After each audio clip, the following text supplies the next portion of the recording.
have you ever just stopped and asked yourself, why does anything happen at all?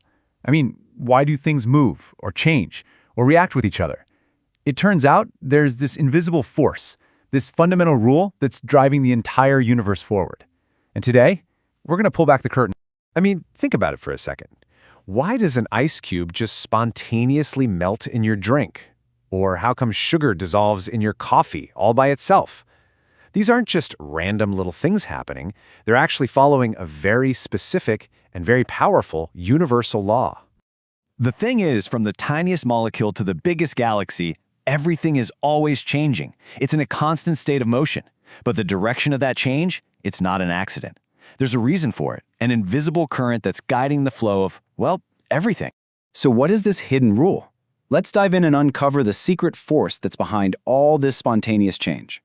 That secret force, the why that explains the what, is something called chemical potential.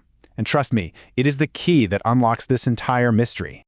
Okay, so here's the official, the textbook definition. It's the potential energy stored inside a substance, just waiting to be released when things change. And yeah, that's accurate, but let's be real. It's a little dry, isn't it? So let's make it way more intuitive. Forget that complex definition for a moment, and just picture a ball sitting at the very top of a hill. Seriously, that's all you need to get this. The connection here is actually beautiful in its simplicity. We all get gravity, right? A ball naturally moves from a high place to a low one. Well, chemical potential works the exact same way. Substances will always, spontaneously, move from a state of high chemical potential to one of low chemical potential. It's basically a chemical downhill slide. And this quote just perfectly captures the whole idea. At a fundamental level, whether we're talking about a rock, an ice cube, or a chemical reaction, everything is simply trying to find its lowest, most stable point. It's all just trying to roll downhill. Okay, so let's see this downhill rule in action. It perfectly explains stuff like that melting ice cube, and it helps us understand how things find that perfect balance we call equilibrium. Let's trace the journey step by step. Our ice cube sitting there in warm water, that's our ball at the top of the hill. It's in a state of high chemical potential. As it melts, what's it doing? It's rolling down that chemical hill, turning into liquid water, which is a lower, more stable state of energy. And when does it stop? Well, the melting stops when the potential is the same everywhere. It's finally reached the bottom of the hill. And that is such a crucial point. Equilibrium isn't some dead end where all the energy is gone. Nope. It's a perfect balance of potential. The downhill journey is just over because, well, there's nowhere lower to go. Now, this is where it gets really cool. The exact same rolling downhill rule doesn't just explain melting ice. It is the very spark that ignites spontaneous chemical reactions.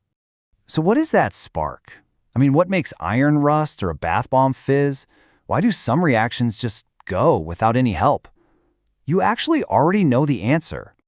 Yep, it's the hill. It's always the hill. A spontaneous reaction is nothing more than a system rolling from a high chemical potential to a low one. The starting ingredients, the reactants, they're at the top. The reaction happens, and the stuff you end up with, the products, are chilling at the bottom in a much more stable state. That's it. It's that simple.